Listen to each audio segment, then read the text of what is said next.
Tuan-tuan, kita selalu komplain anak kita tak dengar cakap. Anak kita boleh tahan, cuma tak dengar cakap aja.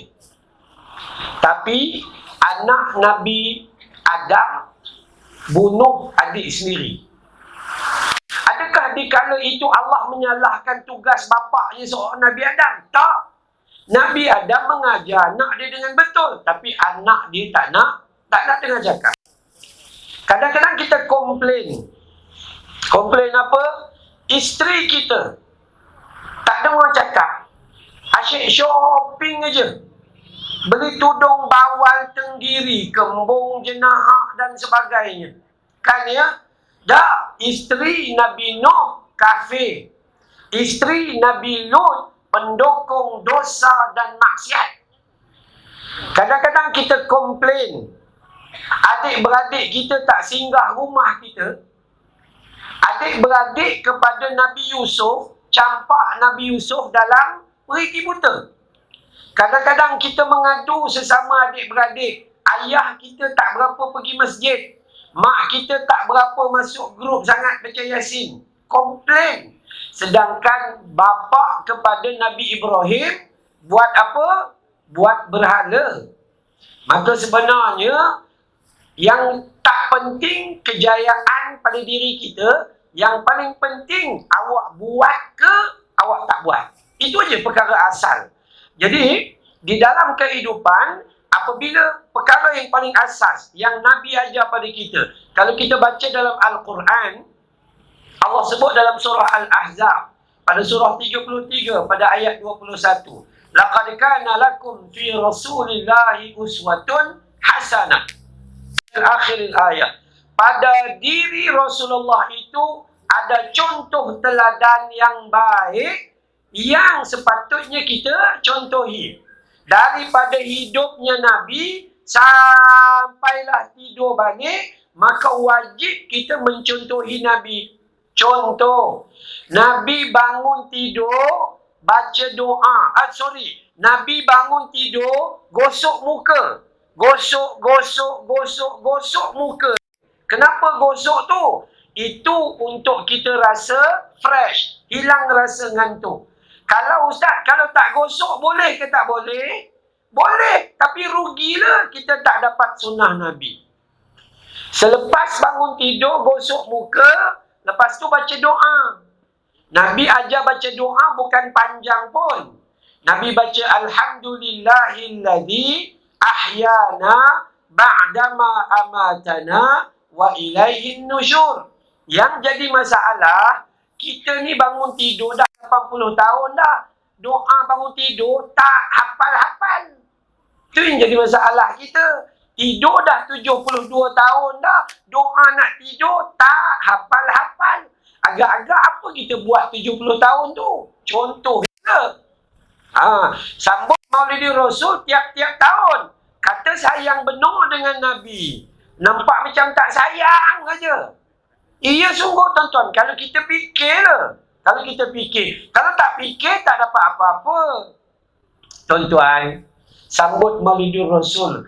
Doktor, sini buat berarak ke tidak? Tak ada. Elok lah sebab yang ada pun gaul. Nak berarak. Macam mana? Mudah lah. Contoh.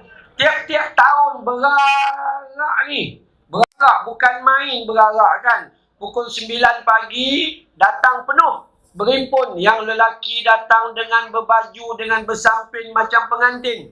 Yang perempuan datang dengan tu pakaian seragam tadi. Baju warna hitam, tudung warna putih. Udah semualah penuh. Kemudian pukul 10 start berarak. Ni nak tengok kejap. Fikir kejap. Start berarak. Ya Nabi salam alaika. Ya Rasul salam alaika. Ya Habib salam alaika. Salawatullah alaika. Kumpulan nasyid nanti pitching kuat sikit. Tak dengar suara yang tadi tu. Tu kan. Baik. Jadi bila berjalan ni ke satu tempat, satu kampung kita tu bukan main berarak. Selawat. Tak cukup kampung kita, ceroboh kampung orang. Semangat ni berarak. Last kali pukul 11 datang balik duduk sini. Datang duduk sini dengar ceramah 1 jam. Habis ceramah pukul 12 tengah hari. Pukul 12 tengah hari, anugerah pakaian tercantik. Anugerah sepanduk tercantik. Kemudian makan, tamat program 12.50 tengah hari. Zuhur masuk 1:05 tengah hari. Yang berarak 500 orang, yang mengaku sayang Nabi tu masa berarak tu. Aku cinta kamu ya Nabi Allah. Aku rindu kamu ya Habiballah.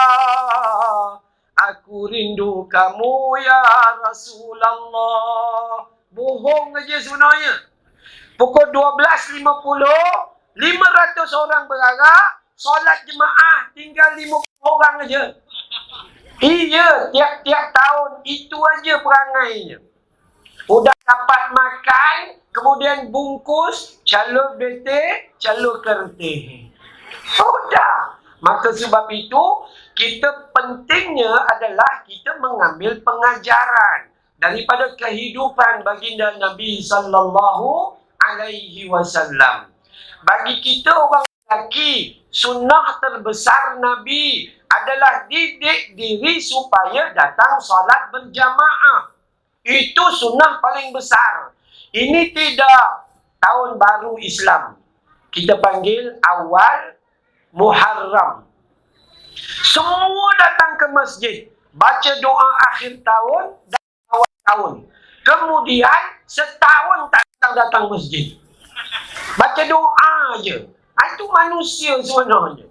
Maka orang lelaki, kalau baik, seluruh kita lelaki dan perempuan, ulama mengatakan bahawa tanda kita cinta kepada Nabi sallallahu alaihi wasallam ataupun tanda kita cinta kepada Allah atau tanda kita cinta sesama manusia, pada dirinya mesti ada 3 perkara. Mesti ada 3 perkara. Kalau dia mengaku sayang kepada Allah, sayang Nabi atau sayang kepada pasangan hidup dia, mesti ada 3 perkara. Yang pertama, kata ulama, selalu menyebut namanya. Sayang pada Allah, mulut kita selalu sebut La ilaha illallah, La ilaha illallah, La ilaha illallah, La ilaha illallah. Sayang pada Allah. Sayang pada Nabi, Allahumma salli ala Muhammad wa ala ali Muhammad. Sayang pada isteri, tengoklah nama dia apa. Minta maaf tuan-tuan, untung orang perempuan. Semua lagu nama perempuan. Oh Fatimah, Fatimah nan Ayu perempuan. Zakia, oh Zakia perempuan. Isabella adalah perempuan. Zunika adikku sayang perempuan juga. Okey? Baik. Siapa lagi? Azura, kaulah sinar hidupku. Perempuan. Ada tiba-tiba dengar lagu Oh Amran? Tak ada. Kalau buat album, tak laku. Tak laku. Baik. Jadi, kalau benar kita mencintai Nabi, maka sebut namanya itu dalam kekerapan penyebutan. Berselawat kepada Nabi dengan selawat yang benar. Selawat yang paling benar adalah seperti mana selawat kita dalam tahiyat akhir. Allahumma salli ala Muhammad وعلى آل محمد كما صليت على إبراهيم وعلى آل إبراهيم وبارك على محمد وعلى آل محمد كما باركت على إبراهيم وعلى آل إبراهيم في العالمين إنك حميد مجيد. Itulah selawat yang paling tinggi. Jadi bila mana kita nak berselawat, selawat yang sedemikian itu paling besar pahalanya. Ganjaran 10 kali ganda Allah selawat pada kita. Ganjaran bila kita berselawat, Allah atau malaikat akan sampaikan selawat kita kepada Nabi sallallahu alaihi wasallam sehingga Nabi mengetahui siapa yang berselawat kepadanya. Ini beruntung. Tapi jangan selawat dengan selawat yang tak ada dalam hadis. Paling panjang, Allahumma salli ala Muhammad wa ala ali Muhammad kama sallaita ala Ibrahim wa ala ali Ibrahim wa barik ala Muhammadin wa ala ali Muhammad kama barakta ala Ibrahim wa ala ali Ibrahim fil alamin innaka Hamidum Majid. Pendek sikit. Allahumma salli ala Muhammad wa ala ali Muhammad. Okey. Pendek sikit. Allahumma salli ala Muhammad. Pendek lagi. Udah tak ada. Muhammad. Tak ada. Laki awak pun nama Muhammad. Dah. Itu aja. Jangan berselawat sesuatu yang tak ada dalam hadis. Tuan-tuan imam, tuan-tuan guru, tolong rujuk dalam hadis. Selawatnya tib. Allahumma salli ala Sayyidina Muhammadin tibbil qulubi wa dawaiha wa afiyatil abdani wa shifaiha wa nuril absari wa diyaiha. Itu tak ada dalam hadis baginda Nabi SAW. Itu bukan selawat. Itu doa kesembuhan. Itu doa syifa. Tidak ada selawat tafrijiyah bagi kumpulan merhaban dan kumpulan mengaji tadi itu. Tidak ada selawat tafrijiyah. Tidak ada selawat fatih. Yang ada selawat Allahumma salli ala Muhammad wa ala ali Muhammad ataupun selawatnya Ibrahim. Yang lain-lain ada. Jadi pada orang lelaki, orang perempuan kumpulan merhaban ada ke tidak? Ada. Orang lelaki meraban. Itu aja. Patutnya yang buat persembahan depan ni bukan orang perempuan. Sepatutnya penyanyi utama pengurusi. Penyanyi utama jadi pengurusi. Kan dia. Sepatutnya orang lelaki duduk di depan untuk bagi kita panggil bagi dendangan suara. Tapi tak apalah, dah orang lelaki tak nak, orang perempuan yang buat. Cumanya bila kita nak buat persembahan, contoh dalam bab marhaban, orang perempuan marhaban rajin sangat-sangat baiklah. Orang lelaki dah tak ada sekarang ni, pupus rasanya kaum madam ni. Jadi yang tinggal adalah perempuan, jadi dia pun marhaban. Tolong kumpulan marhaban perempuan atau kumpulan mengaji muslimat ni tukar lagu bagi rancak sikit. Dia marhaban tu pun kita rasa macam tak lalu nak makan. Ia bunyi marhaban.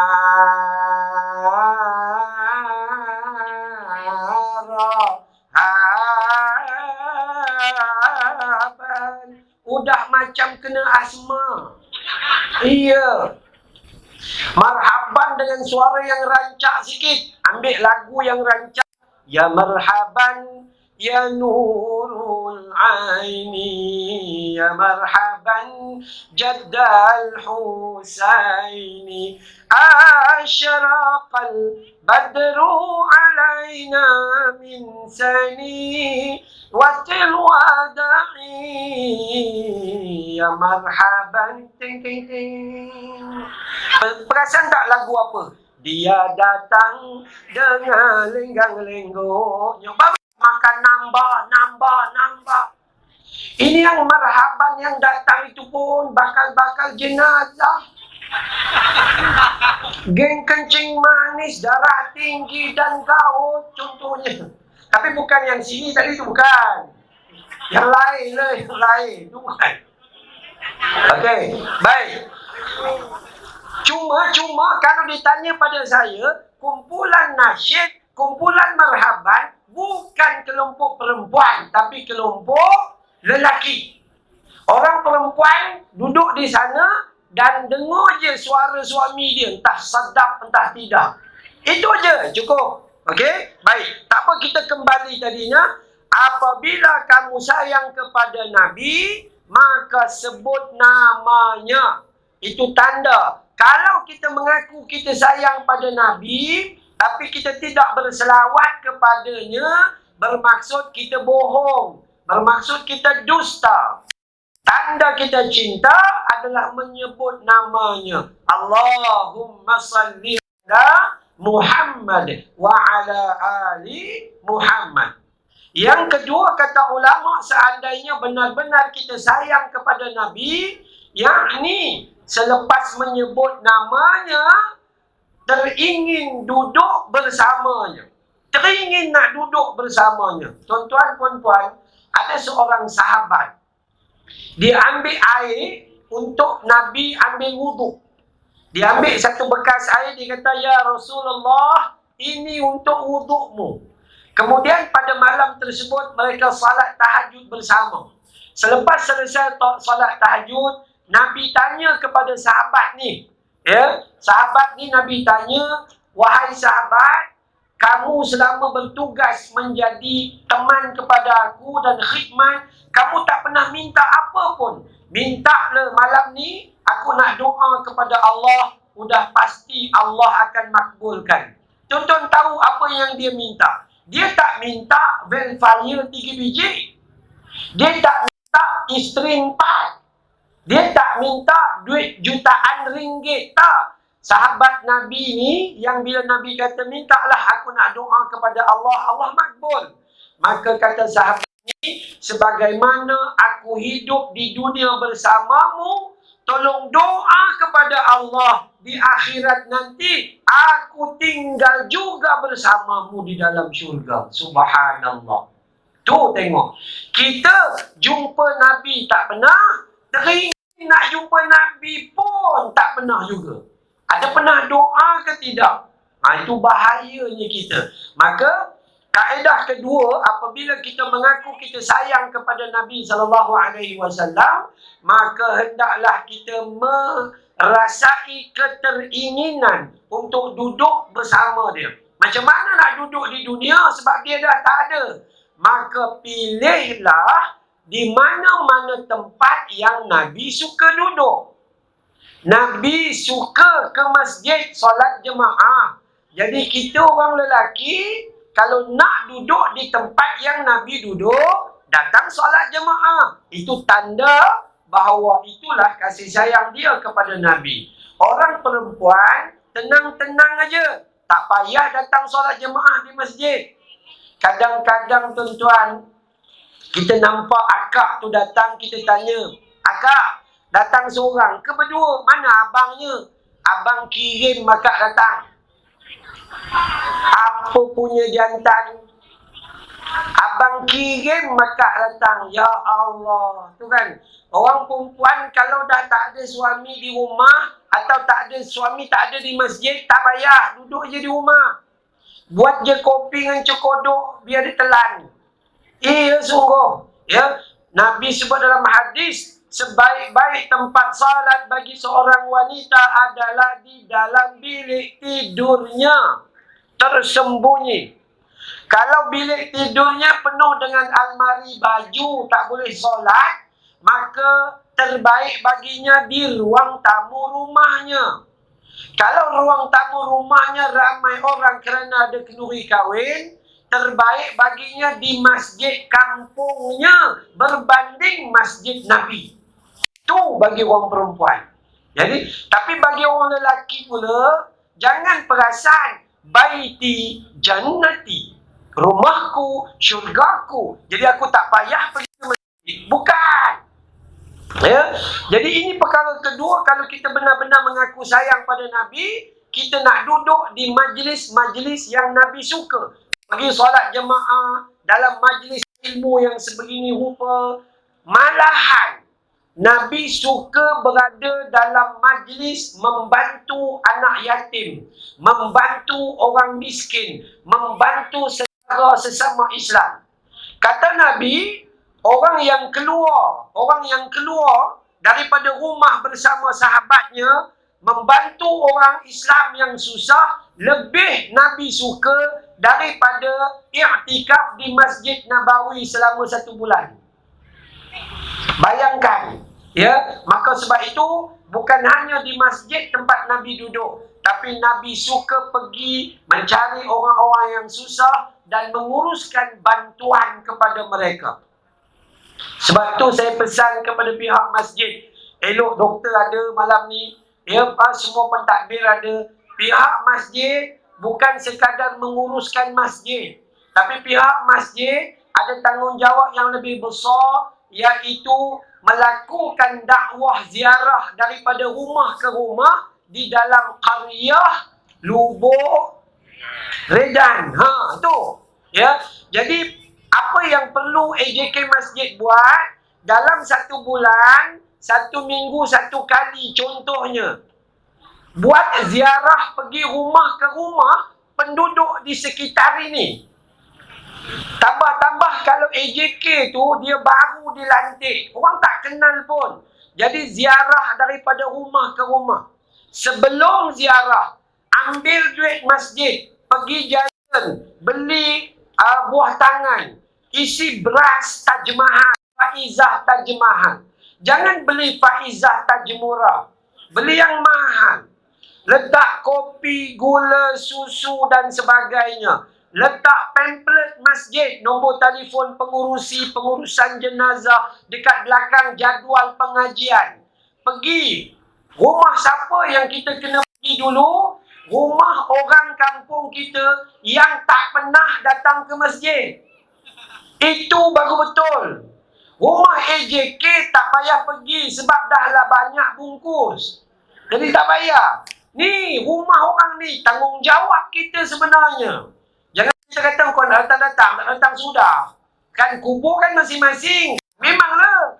Jadi hati-hati. Peranan kita adalah pengurusi, imam dan sebagainya. Bawa 2-3 orang pergi ziarah. Bawa buah tangan. Rumah siapa tadi? Rumah orang kampung. Kita jumpa dia di pasar. Kita jumpa dia di gerai. Kita jumpa di padang mainan. Tapi selama kita jadi AJK, tak pernah nampak muka dia di masjid. Di sinilah tuntutan dan tugasan dakwah yang suatu ketika dulu Nabi ajar kepada kita. Pergi ke rumah. Pergi ke rumah, tak payah naik. Datang depan rumah, Assalamualaikum. Bawa buah tangan. Ya, bawa buah tangan. Bagi tahu kata, kami ni daripada masjid, saja nak ziarah-ziarah aja. Dah, guna bahasa mudah. Low profile. Jangan pergi-pergi. Innallaha wa malaikatahu yusalluna 'alan nabi. Jangan macam tu. Tu nyombong namanya. AJK masjid jangan tinggalkan urusan tu pada tok ketua je. Kan ya? Lagi siapa? Pengurusi MPKK ke? AJK masjid lebih bermain peranan yang penting. Itu orang yang pertama. Bagi sumbangan. Ustaz, kami dah 6 kali bagi sumbangan. Ustaz, tak datang-datang. Habis tu, bukan soal dia datang, tapi soal tu awak buat dan awak dapat pahala. Sudah. Dakwah Nabi sudah berlaku.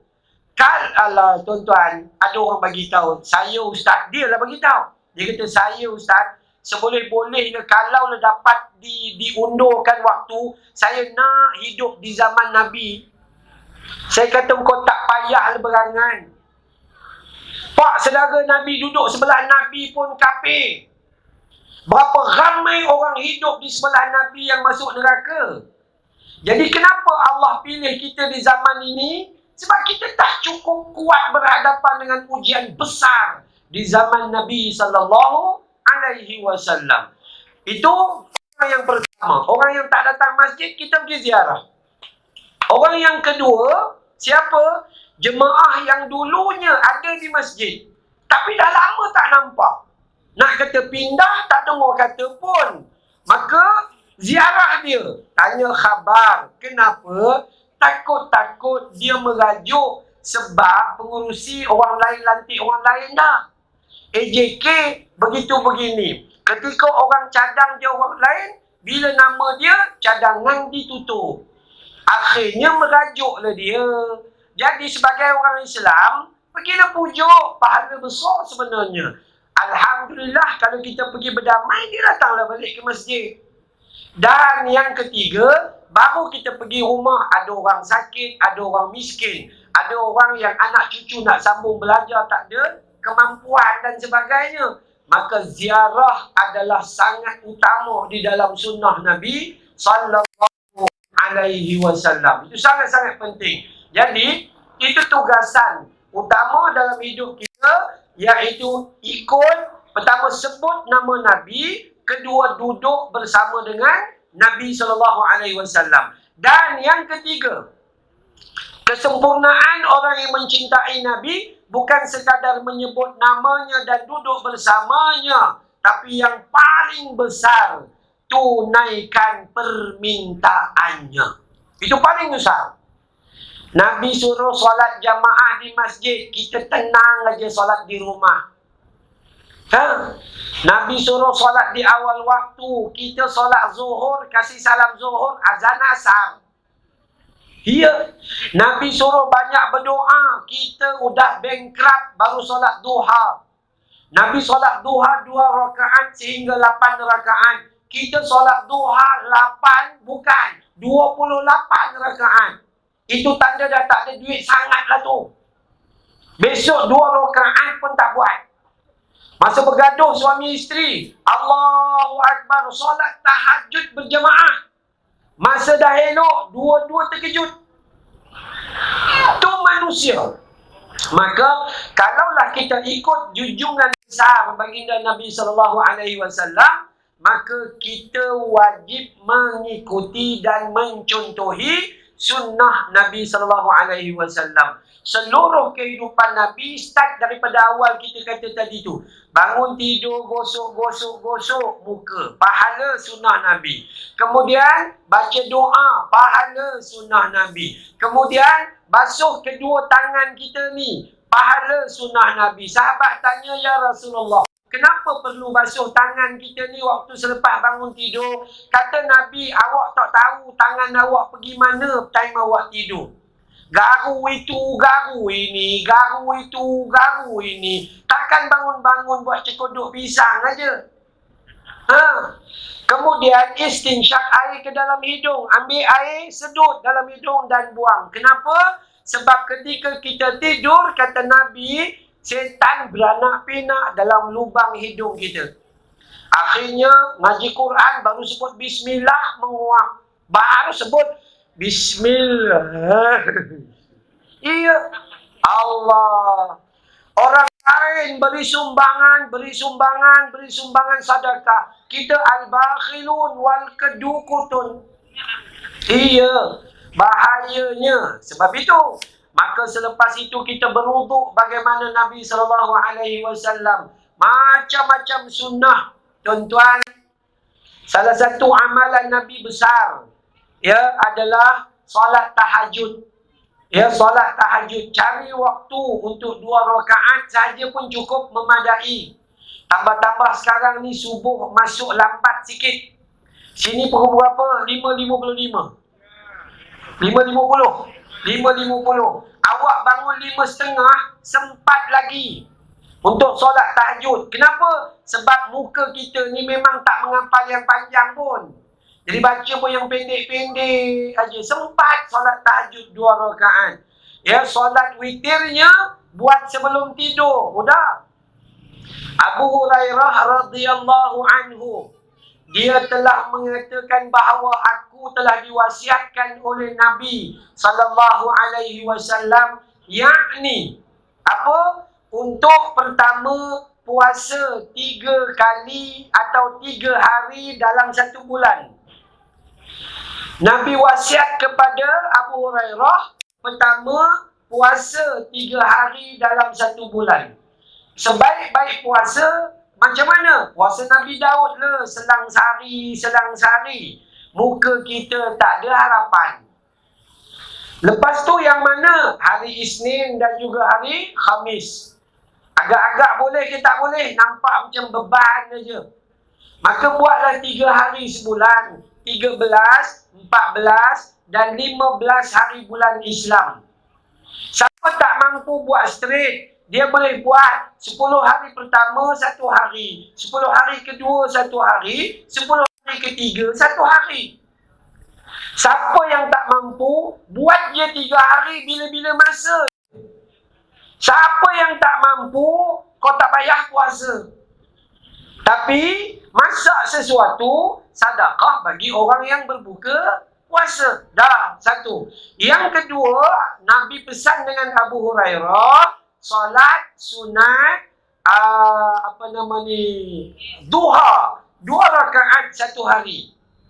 2 rakaat saja. Kita solat sunat duha bila dah tak ada duit. Sedangkan solat sunat duha itu adalah untuk memperlancarkan urusan kehidupan kita. Untuk memudahkan urusan kita supaya bila suami bercakap, isteri kata apa? Okey bang. Isteri jadi baik dengan doa daripada solat duha seorang suami. Ini tidak. Suami cakap sikit 2 patah, isteri tambah 8 patah perkataan. Nah, ya dia? Baik. Solat duha minta supaya Allah kendurkan sikit kedegilan anak kita tu. Solat duha, isteri boleh minta pada Allah agar suaminya itu kuat ke masjid. Itu. Bukan minta duit. Kadang-kadang kita doa pelik-pelik, kita orang Melayu ni. Ya Allah, ya Tuhanku, duitku kurang, tambahilah. Tu, hartaku sikit, banyakkanlah. Rumahku kecil, besarkanlah. Istriku 1, 4kanlah. Minta sampai 4. Kencing manis 28. Tak sedar ke diri betul. Nah, gitu. Jadi, apa yang perlu kita buat adalah mengikuti apa yang disuruh oleh baginda Nabi sallallahu alaihi wasallam. Tuan-tuan dan puan-puan, umur kita yang ada ni kan, agak-agaklah berapa surah Al-Quran yang kita dah hafal. Sebab sekolah tahfiz saya, anak-anak daripada umur 10 tahun, paling tua umur 19. Ada orang tanya, Ustaz ambil sampai umur berapa? Saya kata 55 tak diterima. Susah jaga kencing manis.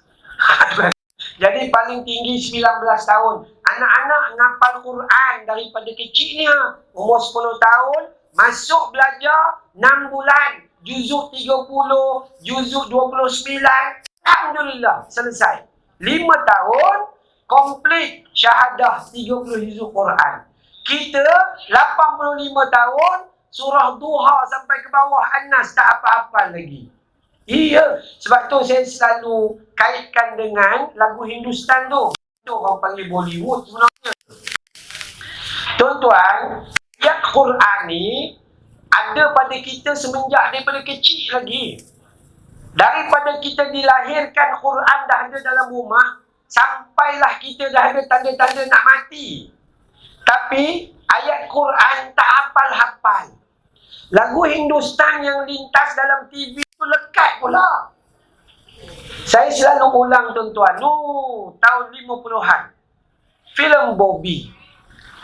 Vada karo nahi chodo, gitu mera saath. Jahan tum ho, वहाँ में भी हो. 50-an. Tahun 80-an. Tujhe dekha koi jana sanam, प्यार होता है दीवाना सनम, अब यहाँ से कहाँ जाए हम, तेरे बाहों में मर जाए हम. Isteri daripada dapur keluar. La la la la la. Iya. Elok ngapal. Bukan bahasa kita pun. Bukan ada kitab pun lagu Hindustan tu. Tapi kenapa boleh ngapal? Sebab mulut selalu menyebut, telinga selalu mendengar, mata selalu tengok. Kalaulah Al-Quran kita buat begitu, selalu nengok Quran, selalu sebut Quran, selalu dengar Quran, insya-Allah. Ini tidak. Qul ya ayyuhal kafirun belum jumpa penutup. Ada sahabat saya nama dia Samsul Rao. Kenal kan? Tu kan. Dia cerita dalam forum bersama dengan saya. Ada sampai terlupa. Qul ya ayyuhal kafirun la a'budu ma ta'budun wala antum 'abiduna ma a'bud wala ana 'abidum ma 'abadtum wala antum 'abiduna ma a'bud wala ana 'abidum ma 'abadtum wala antum 'abiduna ma a'bud. Tu imam tak jumpa lakum menyokong. Ingatkan tu imam je lupa. Rupanya makmum pun bodoh juga. Tu dia.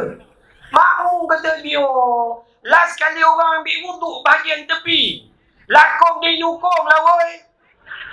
Tu. Ya Allah. Teruk benar. Mula qul a'udzu birabbil falaq. Qul a'udzu birabbin nas hujung ayat ni. Itu nanda kenapa? Sebab kita jauh benar daripada Al-Quran. Maka sebab tu sebahagian daripada apa yang Nabi minta, akrabkan diri kita dengan Al-Quran. Al-Quran ni pertama kena baca. Alhamdulillah bagi orang perempuan, saya bangun tengok, tu baru nampak. Orang perempuan bab mana tadi kumpulan mengaji tadi? Itu kan. Orang perempuan bab ngaji Quran ni begini, kelas nombor 1. Ngaji Quran ni dari ada gigi sampai tak ada gigi. Tukar gigi palsu, letak poliden, gugur juga giginya. Orang perempuan ngaji sungguh. Nun mati, dia boleh jawab. Ustaz, ini ikhfa, dengung 2 harakat. Ini idgham mutamasilain bi ghairi gunnah. Ini idgham mutajanisain. Orang perempuan boleh jawab. Tanya suami je. Bang, nun mati jumpa ini, nun mati jumpa ini. Mati dia. Jadi orang lelaki tolonglah sikit belajar Quran. Tak umur macam kita dah tak payah belajar nun mati lagi. Sebab kita pun dah ada tanda nak mati. Bukan waktu sekarang nak belajar nun mati. Cuma belajar membaca dengan betul. Nun mati ada batu nisan ke atas tu. Jangan dengung, itu izhar. Nun mati kalau tak ada batu nisan, dengung, itu ikhfa. Ada tanda 99, dengung, itu idgham, muta'a idgham ma'al gunnah. Saya kalau jumpa 69, jangan dengung. Itu pun cukup. Ini start baca berdengung sampai habis. Iya tuan-tuan. Lelaki ar-rijalu qawwamun 'alan nisa. Kita ketua. Paling tidak lah. Kalau kita jadi imam kepada ahli keluarga kita, maka bacalah bagi elok sikit. Tak payah ada lagu. Tok imam kita sebab dia tok imam. Adalah lagu sikit. Baca je, biarlah apa bunyinya pun. Tapi yang paling penting sebutannya. Tegak je. Bismillahirrahmanirrahim. Alhamdulillahi Rabbil Alamin. Bini belakang pun takut. Macam pergi perang. Hakikatnya itu je. Jangan sampai seorang suami jadi imam, tiba-tiba isterinya rasa macam nak mufarraqah. Jangan sampai begitu. So, Al-Quran bagi kita lelaki dan perempuan, yang pertama, baca. Belajar membaca dengan betul. Okey, baik. Yang kedua, tadabbur dan fahami isi kandungan Al-Quran. Baca dalam bahasa Arab, tapi rupanya kita tak faham. Kita baca dalam Al-Lughatul Arabiyah, tapi kita faham Al-Lughatul Malayuwiyah.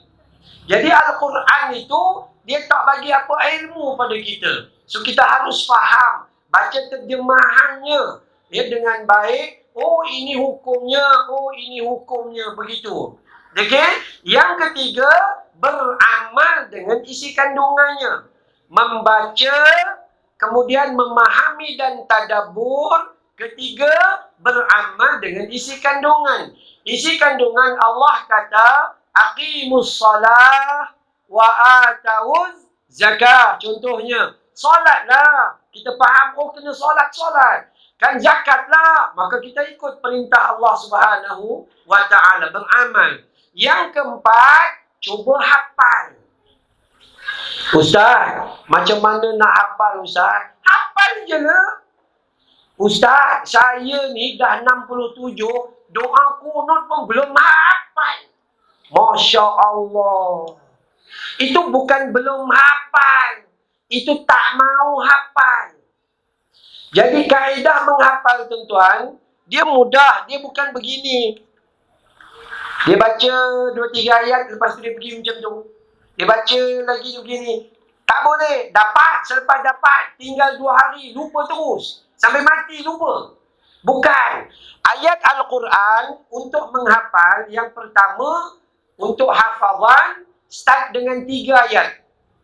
Start dengan 3 ayat dulu. Kerana ayat Al-Quran diturunkan 2 kaedah. Pertama 3 ayat, kedua 5 ayat. Bila dah elok, dah menghafal, baru combine 5 dengan 3, jadi 8 ayat sekaligus. Bagaimana caranya? Kita baca. Contoh, ayat ni yang kita nak hafalkan. Ayat yang tadi tu. Qul in kuntum tuhibbunallaha fattabi'uni yuhibbukumullah wa yaghfir lakum dhunubakum wallahu ghafurur rahim. Mata tengok Quran, telinga dengar yang kita sebut, dan kemudian sebut bagi clear tu, ulang. Qul in kuntum tuhibbunallah. Berapa banyak? 40 kali. 40 kali dalam satu waktu. InsyaAllah bila dapat, takkan lupa sampai mati. Takkan lupa. Ya, itu pentingnya. Siapa yang ada kemampuan hafal Quran, sebelum kita mati dapat sikit-sikit pun jadilah. Allah nak hafal banyak time sekarang, rasa tak ada harapan. Memori kita baki tinggal 1,5 gig aja. Kan, handphone kita ada 200 gig. Memori kita dah sekarang ni. Kita bila dah tua-tua ni kan, mikir. Memori banyak guna. Mikir apa? Bini tak dengar cakap. Satu. Kayak itu lelaki lah. Duit susah cari. Kurang lagi. Mikir lagi. Anak lagi. Masalah. Menantu pula jadi anak hantu. Dan macam-macam lah. Akhirnya hafal Quran boleh. Tak larat dah. Tapi cuba paling tidak sebelum mati, surah Ad-Duha turun sampai An-Nas. 22 surah. Gangguan surah tu hanya pada 3 surah saja. Pertama surah Ad-Duha. 1. Wad-duha wal-laili idza sajama wadda'aka rabbuka wa ma qala. Yang tu gangguan sikit. Ya, kalau ulang insya-Allah dapat. Yang kedua, lam yakunil ladzina kafaru min ahlil kitabi wal musyrikin ila akhir ayat. Yang tu gangguan berat sikit. Yang ketiga, iqra bismi rabbikal ladzi khalaqal insana min 'alaq. 3 ni je yang betul-betul mengganggu hafazan kita. Kalau kita dapat yang 3 ni, yang lain tak ada masalah. Ini tidak. Ngaji Quran masa umur 6 tahun. Ngapalnya 3 je. Wal asri, inna a'tayna, dengan qul huwallahu ahad. Sekarang dah 66 tahun. Itu juga yang dihafalnya. Kalau dibiarkan, 6 jahanam kita. Ia sungguh. Maka sebab itu, pertama baca, kedua fahami, ketiga amal, keempat hafal, dan kelima ajar orang lain. Khairukum man ta'allamal Qur'ana wa 'allama. Okey, sebaik-baik manusia adalah mereka yang belajar Al-Quran dan kemudian mengajar pada orang lain. Okey, yang ni pihak pengurusi masjid kena cek kelas dewasa Al-Quran ada ke tidak di sini.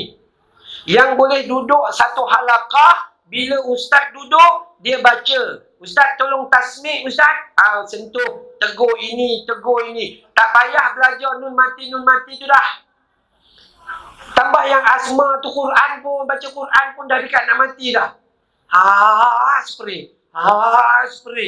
Iya sungguh. Maka buatlah perlahan-perlahan supaya kita dapat kebaikan di akhir hayat kita dengan mengikuti bentuk dan contoh teladan daripada Nabi. Saya ulang balik yang tadi. Pertama, sebut namanya. Kedua, duduk bersamanya. Dan ketiga, tunaikan permintaannya.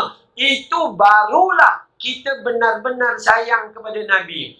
Tapi kalau sekadar datang majlis saja, majlis malam cinta Rasul, penuh di stadium, 6,000 orang. Yang 6,000 orang belum tentu solat jemaah subuh esok pagi. Bohong je. Kami cinta Nabi begini-begini. Baju kita tak payah tukar pun tak apa. Pakai je baju kemeja. Pakai je baju pengantin kita ini. Tak payah pakai jubah pun tak apa. Sebab Abu Jahal pun pakai jubah. Orang Arab menjudi pakai jubah.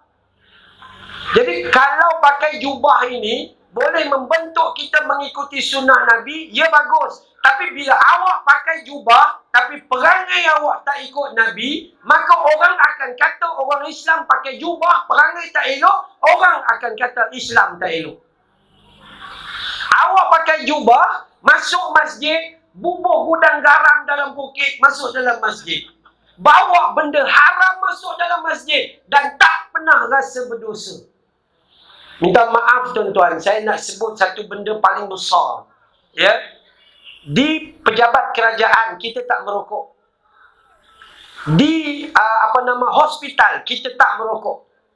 Di shopping mall kita tak dibenarkan merokok. R&R tak dibenarkan merokok. Tapi heran, di masjid, keliling masjid orang merokok. Yang best pula yang merokok tu AJK pula tu. Mana rasa cinta kita kepada Allah? Mana rasa cinta kita kepada Nabi sallallahu alaihi wasallam? Maka harus fikir sejenak. Takut-takut kita ni bukan penghayatan terhadap Maulidi Rasul, tapi kita sekadar membuat sambutan sahaja. Maka rugilah. Jadi itu tiga kaedah yang sepatutnya kita menjadikan Nabi sallallahu alaihi wasallam sebagai pedoman dalam kehidupan kita. Anak baru lahir, ikut cara Nabi. Anak, ni minta maaf nah. Orang perempuan saya tak pastilah orang sini harap-harap tak ada dah. Masih ada lagi orang perempuan buat lenggang perut. Tak ada dah kan? Harap-harap tak ada lah, tinggal lah. Tak ada lah. Alhamdulillah, bagus. Tu kan. Ni geng mengaji tadi tu. Kalau ada, tolong tegur. Tolong tegur ya. Kadang-kadang orang perempuan dia masih lagi pegang adat-adat lama yang boleh jatuh syirik. Dibaringnya orang yang mengandung itu, ketika kandungan 7 bulan, dibukanya kain, dilumurnya minyak di perut kandungan 7 bulan itu. Dulu pakai minyak kelapa, sekarang pakai minyak zaitun, beriman kononnya. Kan ya? Kemudian ambil buah kelapa, kupas elok-elok bagi licin, letak di atas pusat, atas perut. Mak bidan jampi nang buti nang kui, buti kui.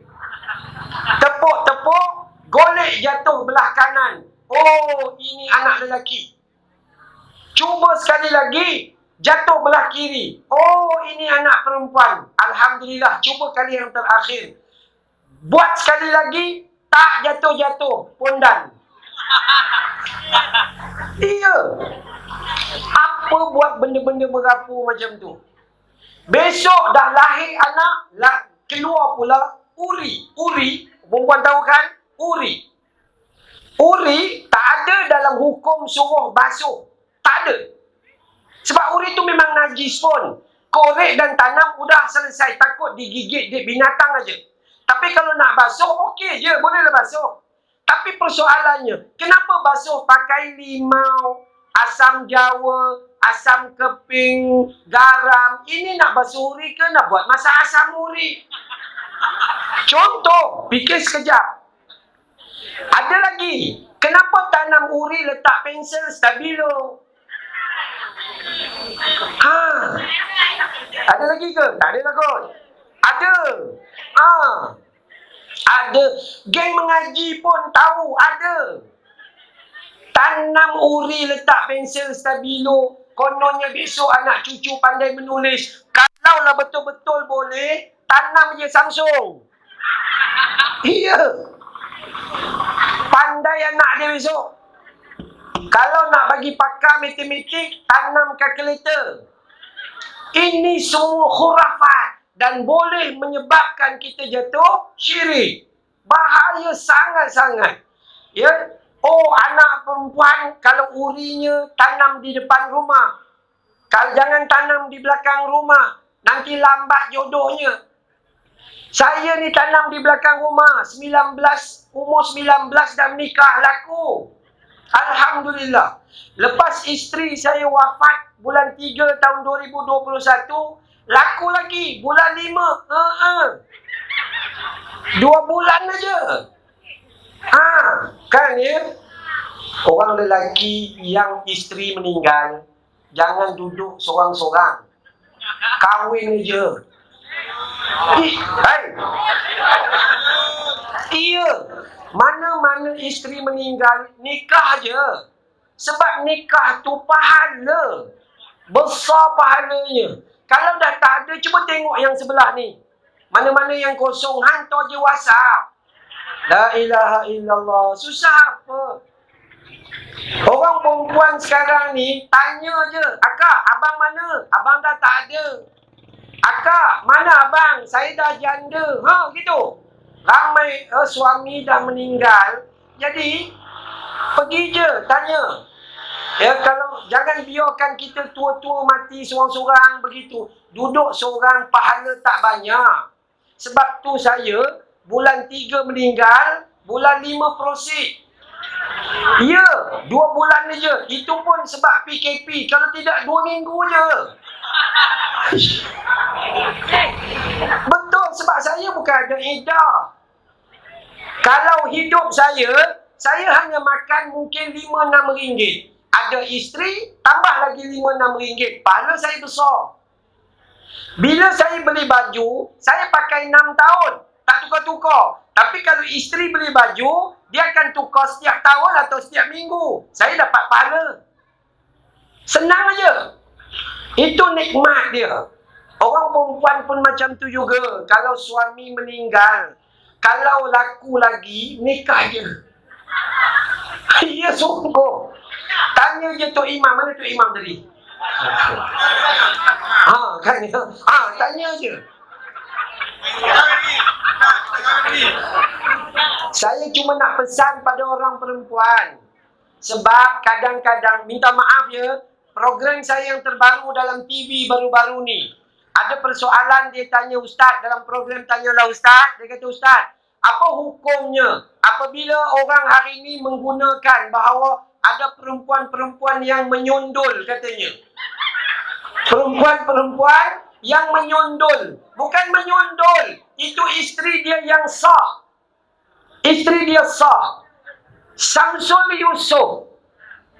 Isterinya Putri Sarah. Menikah dengan Ira Kaza. Apa yang patut kita buat? Ya Allah, damaikanlah mereka. Patut begitu. Yang awak sakit jiwa sebab Samsul menikah 2, kenapa?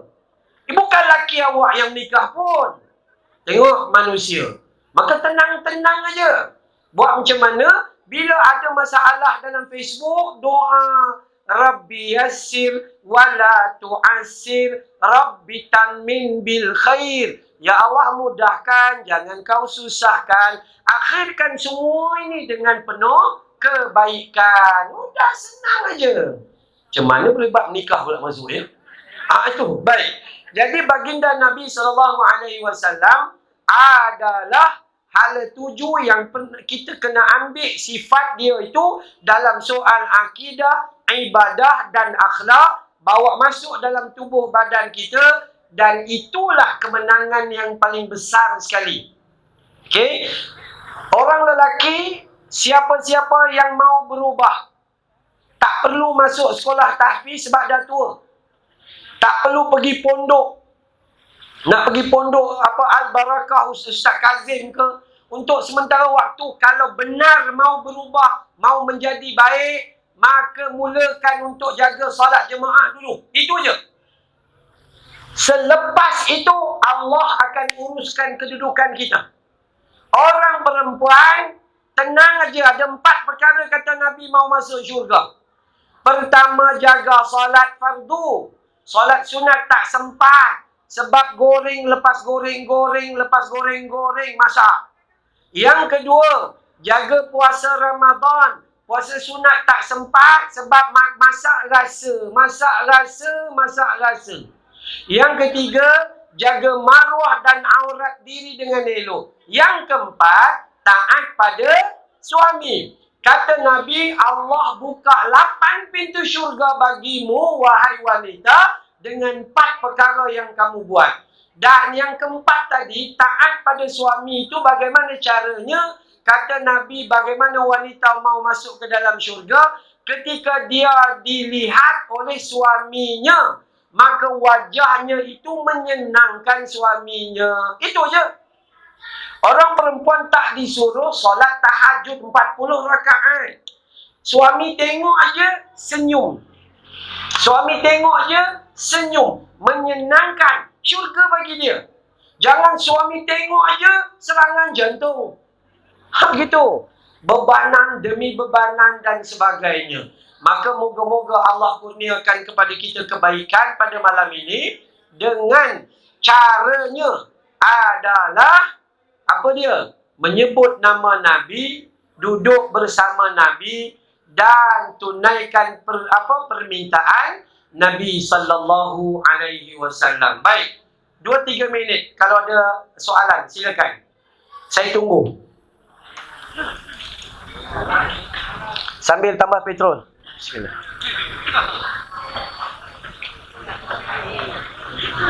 Ada pertanyaan?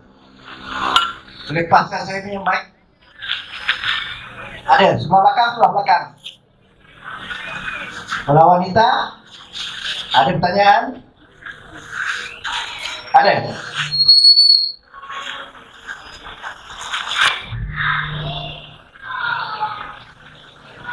Belakang sana ada yang nak bertanya?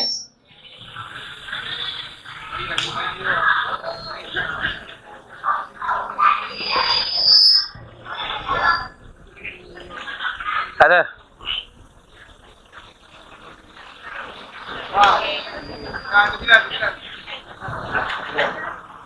Okey, baik. Kalau tak ada, kita tutup dengan sedikit doa. Moga-moga Allah merahmati kita insya-Allah.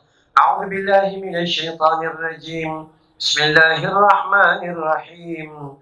Alhamdulillahi rabbil alamin.